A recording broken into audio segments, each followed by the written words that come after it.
আজকে আমি আপনাদের এমন একটি মন্দিরের সন্ধান দেব যেখানে গেলে আপনারা দেখতে পাবেন 51 ফুট উচ্চতার একটি শিব ঠাকুরের মূর্তি, যেটি পূর্ব ভারতের সবথেকে উঁচু মূর্তি। এছাড়াও রয়েছে কেদারনাথ সহ টোটাল 12টি জ্যোতির্লিঙ্গ মন্দির। তাই এই মন্দিরে কিভাবে যাবেন, কখন খোলা থাকে, এই ধরনের সমস্ত তথ্য থাকছে আজকের এই ভিডিওতে। তাই ভিডিওটা প্রথম থেকে লাস্ট পর্যন্ত অবশ্যই দেখবেন।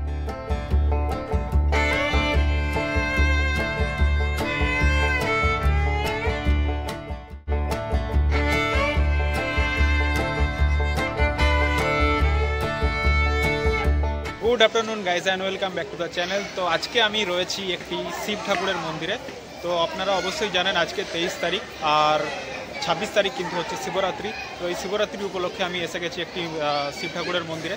তো চলুন বাকি আপনাদেরকে মন্দিরটা ঘুরিয়ে ফিরিয়ে দেখাই। কেমন লাগে মন্দিরটা অবশ্যই আপনারা কমেন্ট করে জানাবেন। আর চ্যানেলে ফার্স্ট টাইম হলে অবশ্যই লাইক কমেন্ট শেয়ার করে দেবেন। তো বাকি ভিডিওতে দেখা হচ্ছে। এখন আমি দাঁড়িয়ে রয়েছি এই নয়া মন্দিরের সামনে। তো এই হচ্ছে মন্দিরের গেট। তো চলুন আমরা ভেতরে গিয়ে কথা বলছি। এটি মন্দিরের গেটের ভেতর দিয়ে প্রবেশ করলাম। তো এখনও শিবরাত্রি আসতে 4 দিন মতো বাকি আছে। তো এখনই কিন্তু প্রচণ্ড ভিড় রয়েছে এই মন্দিরে।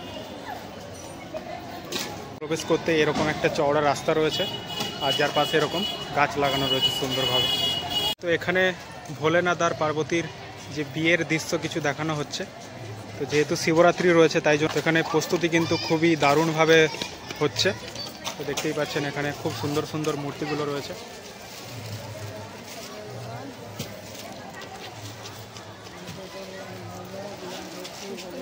মন্দিরের প্রবেশ করার ঠিক আগেই এরকম একটা জায়গা রয়েছে যেখানে কিন্তু খুব সুন্দর সুন্দর গাছ লাগানো রয়েছে, যেগুলো অবভিয়াসলি ফুলের গাছ।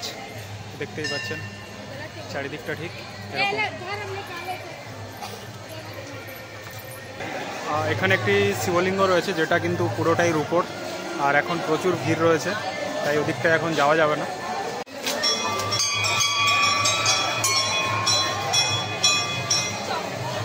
আর এই মন্দিরের ঠিক পেছন দিকে রয়েছে একটি পঞ্চমুখী শিবের মূর্তি, যেটা দেখতেই পাচ্ছেন কতটা লম্বা।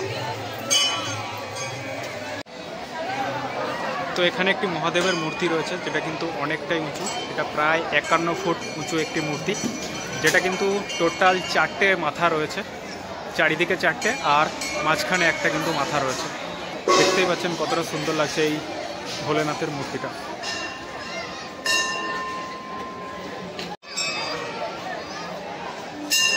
এই হলো মন্দিরের চারিপাশটা। এদিকে রয়েছে গঙ্গা আর তার পাশেই কিন্তু এরকম একটা মন্দির।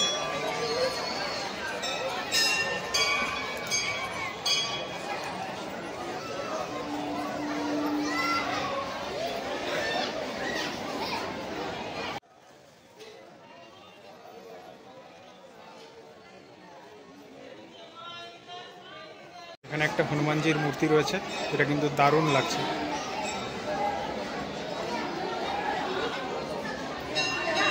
ঠিক পাশে সন্তোষী দেবীর মূর্তি রয়েছে, যেটাও কিন্তু খুবই সুন্দর লাগছে। এখানে একটা লক্ষ্মীনারায়ণের মূর্তিও রয়েছে, যেটাও কিন্তু খুবই সুন্দর লাগছে।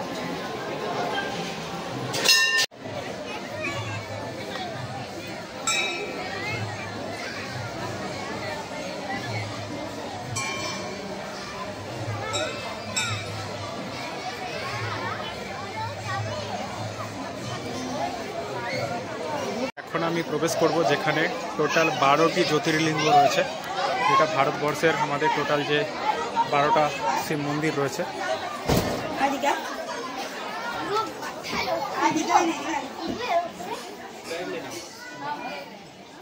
তো এই হচ্ছে টোটাল 12টি জ্যোতির্লিঙ্গ, যেটা আপনাদেরকে আমি এক এক করে দেখাবো আর প্রত্যেকটা মন্দিরের নামও বলে দেবো। তো জাস্ট আপনারা দেখুন এখানে কী কী মন্দিরগুলো রয়েছে।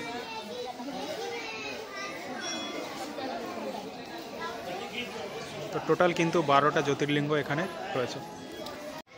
তো প্রথমে যে মন্দিরটা আপনাদেরকে দেখাচ্ছি এটা হলো গুজরাটের সোমনাথ মন্দির।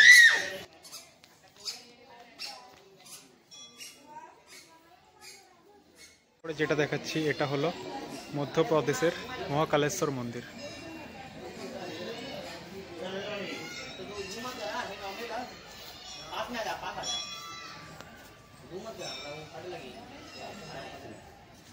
রয়েছে অন্ধ্রপ্রদেশের মল্লিকার্জুন মন্দির।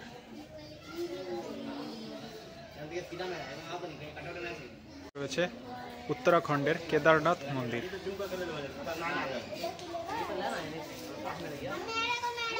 রয়েছে মহারাষ্ট্রের ওমকারেশ্বর মন্দির।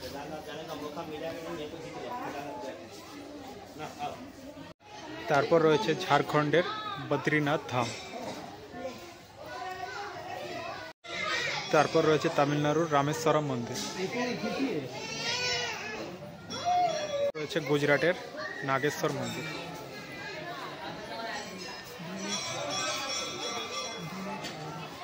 রয়েছে মহারাষ্ট্রের ভীমশঙ্কর মন্দির।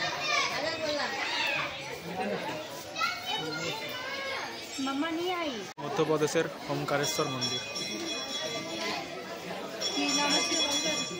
উত্তরপ্রদেশের বিশ্বনাথ মন্দির। মহারাষ্ট্রের ঘুমেশ্বর মন্দির। আসলে সব থেকে ভালো হচ্ছে আপনারা বিকেলের দিকে আসবেন, তাহলে কি হবে, বিকেলের দিকে আপনারা এই যে গঙ্গাটা রয়েছে এই গঙ্গার পাড়ে বসে কিন্তু একটা সুন্দর টাইম স্পেন্ড করতে পারবেন। দেখতেই পাচ্ছেন সামনেই কিন্তু গঙ্গা রিভার, আর ওই দূরে দেখতে পাচ্ছেন হাওড়া ব্রিজ রয়েছে। তো হাওড়া ব্রিজ থেকে বেশিটা দূর নয়, মাত্র 2 কিলোমিটার দূরেই। হাওড়া থেকে আপনারা অনেক বাস পেয়ে যাবেন, যে বাসগুলো কিন্তু এই মন্দিরের সামনে আসছে। তো এখন আমরা একটু অন্ধকার হওয়ার ওয়েট করছি, কারণ অন্ধকার হওয়ার পর কিন্তু এই মন্দিরের সৌন্দর্য আরও বেড়ে যাবে। তো চলুন অন্ধকার হওয়ার পর কেমন লাগে আমরা দেখব।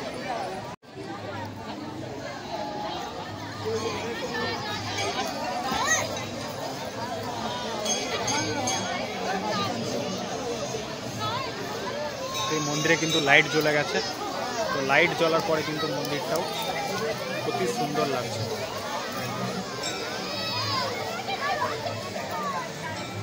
এখান থেকে মূর্তিটা কিন্তু খুবই সুন্দর লাগছে দেখতে। দেখুন লাইট জ্বলছে, বিভিন্ন কালারের লাইট, তো দারুণ লাগছে। মন্দিরে ঘুরতে এসেছি, এখানে এসে দেখছি যে মানুষ কতটা সিভিক সেন্সহীন। মানে দেখতে পাচ্ছেন এখানে কিভাবে নোংরা করে রেখেছে, পুরো চারিদিকটা কিন্তু নোংরা করে রেখেছে। এখানে যদিও ডাস্টবিন রয়েছে, বাট ডাস্টবিনটা কিন্তু দেখতেই পাচ্ছেন পুরোটাই কিন্তু খালি। দেখুন ডাস্টবিন পুরো খালি, বাট এখানটায় নোংরা করে রেখেছে কিভাবে। দেখুন এগুলো কিন্তু বসার জায়গা, দেখুন কিভাবে মানুষ চা খেয়ে চায়ের কাপ ফেলে দিয়ে গেছে, কিভাবে নোংরা করেছে। দেখুন এটা তো একটা মন্দির চত্বর, এই মন্দির চত্বরে ঘুরতে এসেও যদি মানুষ এইভাবে নোংরা করে, তাহলে মানে কি বলবো, কিছু বলার নেই মানুষদেরকে। এত সুন্দর একটা জায়গা এইভাবে দেখুন নোংরা করে রেখেছে। তো এই মন্দিরে কিভাবে আসবেন, তো এই মন্দিরে আসতে গেলে আপনারা হাওড়া স্টেশন থেকে অটোয় করেও আসতে পারেন, এছাড়া বাসও রয়েছে। আর চাইলে আপনারা যদি জলপথে আসতে চান তাহলে অহেরিটোলা ঘাট থেকে বাধাঘাট পর্যন্ত লঞ্চ চলে, যেটা প্রায় 8 টাকা মতো নেয়। তো মোটামুটি ওটাই আপনাদের বেশি সুবিধা হবে। তো যদি আসতে চান ওখান দিয়েও আসতে পারেন, অথবা হাওড়া হয়েও আসতে পারেন, যেটা আপনাদের ইচ্ছে। তো এই মন্দিরটা সকাল 5টা অথবা 5:30 থেকে মোটামুটি খোলে, বেলা 12টা পর্যন্ত খোলা থাকে। এরপর আবার বিকেল 4টে থেকে রাত্রি 9টা পর্যন্ত কিন্তু মন্দিরটা খোলা থাকে। আজকের মতো ভিডিওটা এখানেই শেষ করছি, দেখা হবে নেক্সট কোনো ভিডিওতে। ততক্ষণের জন্য সবাই ভালো থাকবেন, সুস্থ থাকবেন। আর যদি চ্যানেলটা ভালো লেগে থাকে অবশ্যই সাবস্ক্রাইব করে দেবেন। তো বাকি কিছু বলার নেই। আর যদি কোনো মিস্টেক হয়ে থাকে সেগুলো আপনারা অবশ্যই কমেন্ট বক্সে কমেন্ট করবেন, আমি আপনাদেরকে রিপ্লাই অবশ্যই দেবো।